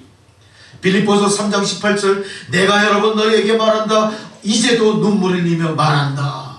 사도 바울은 눈물을 흘리며 말합니다. 죄악에 빠진 자를 바라보면서 그 멸망을 안타까워하면서 계속 눈물로 복음을 전했던 겁니다. 바로 이렇게 기독교 2000년의 역사가 눈물로 기도하는 선지자들, 눈물로 기도하는 목사님들, 눈물로 기도하는 성도들로 이루어진 역사였다는 사실 우리가 잊어서는 안 되겠습니다. 대한민국 고종황제 시절 대한민국이 아니라 조선 말기 이제 대한민국에 처음으로 복음을 전한 사람이 있어요. 대한민국 최초 개신교 선교사가 있었습니다. 이 사람 24살이에요. 지금 우리가 24사람은 어때요? 우리 자식들을 봐도 24 애들이죠, 애들. 뭘 알겠어요? 경험이 있겠습니까? 뭐 알겠어요? 24살이면 이제 군대에 가는 나이 정도겠죠? 24살짜리 청년이 대한민국의 복음을 들고 온 거. 구한말 저기 고종황제 시절에 복음을 들고 바로 영국 런던 선교회에 속한 사람입니다. 이 사람이 대한민국에 복음을 들고 왔어요. 처음부터 복음을 들고 대한민국에 온 건 아니에요. 이 사람은 처음으로 중국에 선교를 위해서 중국으로 들어갔어요. 자, 이 사람의 선교 편지를 눈물로 써내려간 선교 편지를 알려드립니다. 제가 영국을 떠나 여기서 처음 쓰는 편지가 이런 슬픈 소식이 될 줄 몰랐습니다. 제 사랑하는 아내 캐롤라인이 지난달 3월 24일 세상을 떠났습니다. 캐롤라인 이 사람은 이 토마스 선교사보다 두 살 연상이었어요. 그러니 28살이죠. 그로 인해 저는 완전히 힘을 잃고 말았습니다. 이렇게 편지를 쓰다 보니 복받쳐 오르는 슬픔을 참을 길이 없습니다. 통곡하며 썼을 것 같아요. 이전보다 더 귀한 선교사역을 위해 내가 노력했건만 현재 다시 일어설 수 없는 깊은 절망에 빠져들었습니다. 1864년 4월 5일 이렇게 맺는 편지를 보냈습니다. 얼마나 슬펐을까. 이 사람의 선교 편지가 그 런던 선교회에 성도 여러분 참으로 감사합니다. 여러분의 기도 덕분에 중국 땅의 복음이 날로 부흥하고 있습니다. 만나는 사람마다 협조적입니다. 만나는 사람마다 하나님 구원의 역사를 바라봅니다. 이런 편지를 쓰지 못하고 지금 어떤 편지를 쓴 거예요? 저는 지금 절망에 빠져서 통곡하면서 과연 앞으로 내가 이 선교사 생활을 계속해야 될지 접어야 될지 절망적인 상태로 편지를 보내고 있습니다. 드디어 그 해 4월 5일날 편지 뒤에 6개월 바로 7달 뒤에 토마스 선교사는 선교사 직분을 내려놔요. 선교사를 포기한 겁니다. 그러나 포기했다고 모든 걸 포기하지 않았어요. 하지만 하나님께서는 그의 삶의 주인이시기 때문에 하나님께서는 토마스 선교를 포기하지 않으신 거예요. 토마스 선교사는 자기의 슬픔 때문에 자기의 현실을 저주하면서 자기의 직분을 내려놨을지 몰라도 하나님이 일단 정한 그의 종에게 다시 용기를 주시는 겁니다. 어떤 기도입니까? 토마스 선교사가 고통과 슬픔 속에 기도하고 있을 때 하나님이 이렇게 얘기하죠. 고대하던 그날 너는 위험을 감수하고라도 조선 땅으로 들어가라. 그런 느낌을 확 받는 기도합니다. 조선 땅으로 가라. 너 다시 영국으로 돌아오지 마. 그 당시 영국에서 중국 땅까지 올 때는 얼마나 걸렸을까요? 6개월 걸려. 6개월 7개월 배를 타고 목숨 걸고 와야 되는 거리야. 하나님께서는 거기서 멈추게 하지 않았어요. 너 돌아오지 마. 어떡하라는 얘기예요? 네 뜻을 주 안에서 이루라. 조선 땅으로 가라. 그 당시 조선 땅은 어떤 땅이었습니까? 세상에서 가장 미개한 땅, 가장 폐쇄적인 땅, 동방의 작은 나라 정도. 지금 우리가 알고 있는 저 아프리카, 코트 디부아르, 무슨 중앙아프리카의 무슨 나라, 루안다, 이거보다 더 조그만, 더 모르는 나라예요. 거기에서 무슨 일이 벌어질지 몰라. 거기에 이미 천주교가 전파가 되면서 순교한 사건들이 얼마나 많았는지 몰라. 그 위험한 땅에 주님이 가라 마음을 주시. 이 사람은 드디어 1866년 아내를 떠나 보내고 3년 뒤에 준비한 조선 선교를 위해서 한국으로 들어오게 됩니다. 한국에 딱 들어왔을 때 무슨 일이 벌어지냐? 제네럴 셔먼호를 타고 들어왔을 때 그때는 우리나라가 엄청난 병인 박해가 시작이 되고 또한 쇄국 정책으로 인해서 모든 서양 문물을 차단하고 적대하던 시절이에요. 대동강변으로 들어온 이 제네럴 샤머노가 접근도 하기 전에 바로 조선 군들의 공격을 받게 됩니다. 그때 바로 이 토마스 선교사가 뭘 들고 있었냐? 중국에서 갖고 있었던 귀칠라프라고 하는 선교사를 통해서 받은 이 한문성경, 한문성경. 아직 번역도 되기 전에 그거 한 권 딱 들고 있었던 거죠. 그거 한 권 들고 있다가 배로 막 올라와서 그냥 막 불 지르고 막 활 쏘고 막 창칼 휘두르는 조선군에게 그거 하나 던져주면서 바로 참수해서 죽지 않습니까? 그때 던져준 그 성경, 그 한문 성경이 대한민국에 예수 그리스도 복음을 전파한 첫 번째 사건이 됐대. 이 사람은 정말로 너무나 안타까운 죽음을 당하죠. 토마스 선교사는 1886년 중국 선교를 시작해서 그로부터 3년 뒤에 한국에 들어와서 최초로 성경을 전하는 일을 하고 드디어 거기서 자기의 목숨을 순교하게 되는 겁니다. 자, 이렇게 24살 선교사의 그 통곡의 울음이 세상을 원망하면서 사랑하는 아내를 떠나 보냈던 그런 가슴 절절한 그런 슬픔의 통곡이 이제 하나님의 복음을 전하기 위해서 그의 사명이 바뀌었을 때 이 선교사의 그 소망은 어떻게 되냐면 그 통곡은 드디어 예수 그리스도의 통곡과 연결이 되는 거예요. 이분은 바로 예수 그리스도가 예루살렘 도성을 보면서 멸망을 예고하시고 멸망을 예견하시고 슬피 통곡하셨던 것처럼 바로 조선 땅, 이 땅의 멸망을 예고하고 이 땅의 멸망을 바라보고 있던 토마스 선교사 24살 청년의 눈에 비친 대로 이 청년은 자기의 슬픈 가슴을 예수 그리스도 세상 구원의 슬픔으로 대치시키면서 바로 이 청년의 마지막 통곡의 소리와 함께 예수 그리스도 구원의 복음을 이 조선 땅에 전하면서 첫 빛이 되면서 그렇게 멋지게 승화되는 걸 우리가 볼 수가 있습니다. 이제 우리의 삶도 마찬가지.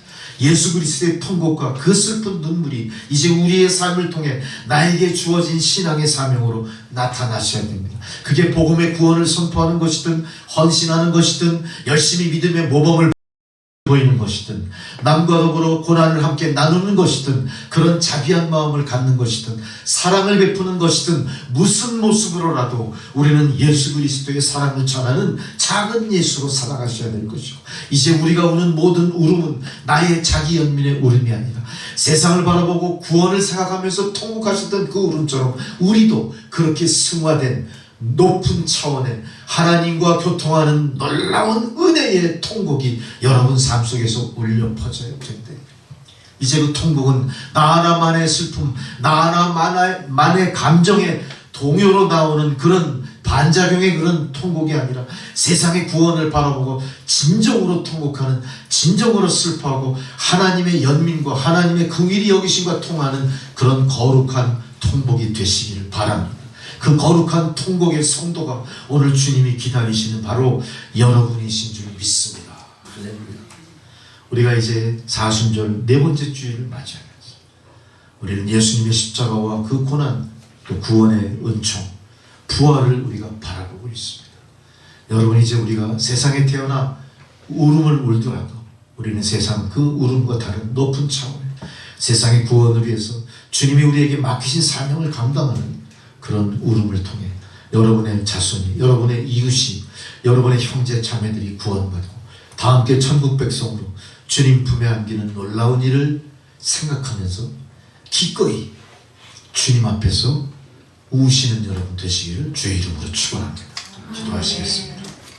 주여 우리의 통곡을 받으옵소서. 예수님의 이름으로 기도드리옵나이다. 아멘. 찬송가 300장을 봉헌소로 드리시겠습니다.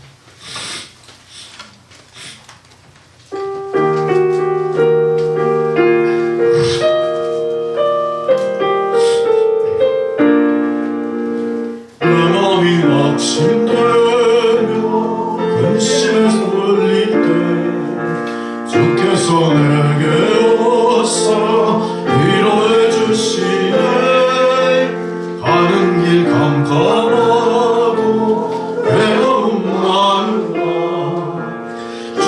함께 하면 내 짐을 지시네. 그 은혜가 내게 족하네. 그 은혜가 족하네. 이 괴로운 세상 지날 때 그 은혜가 족하네. 희망이 사라지고 친구 날 버릴 때 주께서 속삭이며 새 희망 주시네. 싸움이 맹렬하여 두려워 떨 때에 승리의 왕이 되신 중성 들리네. 그 은혜가 내게 족하네. 그 은혜가 족하네.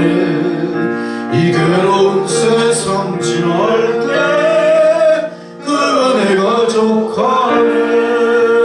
번민이 가득 차고 눈물이 흐를 때 주 나의 곁에 오사 위로해 주시네. 환난이 닥쳐와서 어려움 당할 때 주님의 능력이여 원수를 이기네. 그 은혜가 내게 족하네. 그 은혜가 족하네. 이 괴로운 세상 지날 때 그 은혜가 족하네. 아멘, 할렐루야. 주님 참으로 감사합니다. 그저 은혜 속에 태어나 은혜 가운데 주의 품에 안기게 하옵소서. 하나님 베푸신 그 은혜를 감히 저희가 측량할 수가 없습니다. 주여 주 뜻대로 주의 백성들 그 가는 길을 이끌어 주옵소서.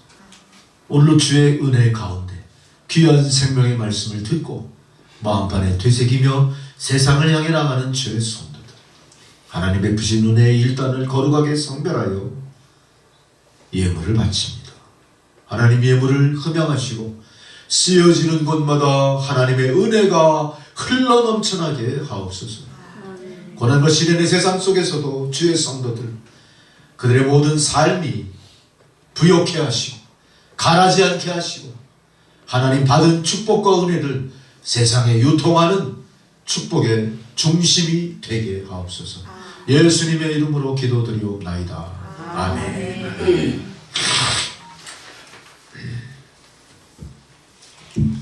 네, 교회 소식 잠시 보시겠습니다. 이제 2주 뒤면 우리가 부활주일을 맞게 되고요. 부활주일날 먼저 제가 말씀드렸지만 이웃을 향해서 우리가 뭔가 의미 있는 일을 할 수 있도록 준비하시고 기도하시기를 바랍니다. 그리고 또 기쁜 소식이 있어요. 지난 주일인가요? 우리 신혜숙 권사님 우리 유재양 글래스고 대학 입학을 너무 기뻐서 떡도 돌리고 막 축하했잖아요. 근데 또 된 거예요. 더 좋은 대로. 아니 대학 가는 게 그렇게 힘들어가지고 한 대학 붙기도 힘들어서 그냥 사람들 난리를 치는데 지금 곱절에 축복을 받은 거예요. 곱절의 축복. 중요한 건 뭡니까? 이제 곱절의 축복을 받으셨으니 곱절의 은혜를 나누셔야 돼요. 네? 곱절의 은혜를 나누십시오. 받은 축복보다 더 크게 헌신하시고 예수님의 통곡 흘리시는 우리 신 권사님 또 그 자녀들 가족이 다 되기를 주의 이름으로 축원합니다. 이게 한 사람이 축복받으면 전염돼요. 그 축복이 옆으로 가요. 우리 신혜숙 권사님 옆에 있는 이제 또 홍 집사님에게 갈 거야. 거기 잘 앉으셨어. 또 앞에는 또 누가 앉으셨나? 허남이 권사님 또 갔어. 다음 주부터 그 옆에 붙어 앉으셔야 돼. 복 받은 사람 곁에 붙어 앉으셔야 복을 누려요. 할렐루야. 자리에서 일어나셔서 다 함께 620장 1절 부르시면서 예배를 마치겠습니다.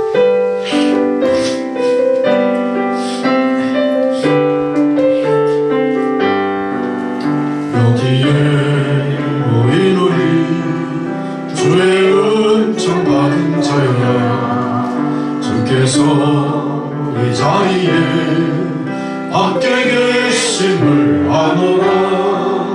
언제나 주님만을 잘 찬양하며 따라가리니 시험을 당할 때도 함께 계심을 믿노라. 이 믿음 더욱 굳세라. 주가 지켜주신다. 어두운 밤에도 주의 밝은 빛 인도하여 주신다.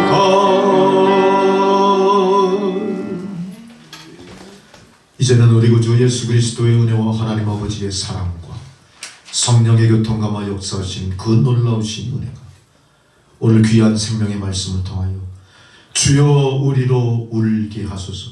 주님 앞에 엎드린 주의 백성들 머리머리 위에 그들의 가정과 자녀 손들과 하시는 모든 일들 가운데 특별히 그리스도의 몸된 섬김의 교회 사역 위에 헌신 위에 봉사 위에 전도 위에 이제부터 영원토록 함께 하시기를 간절히 축원하옵나이다.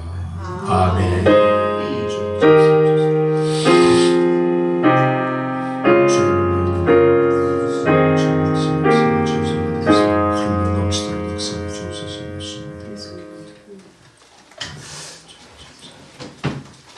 감사합니다. 예배를 마쳤습니다.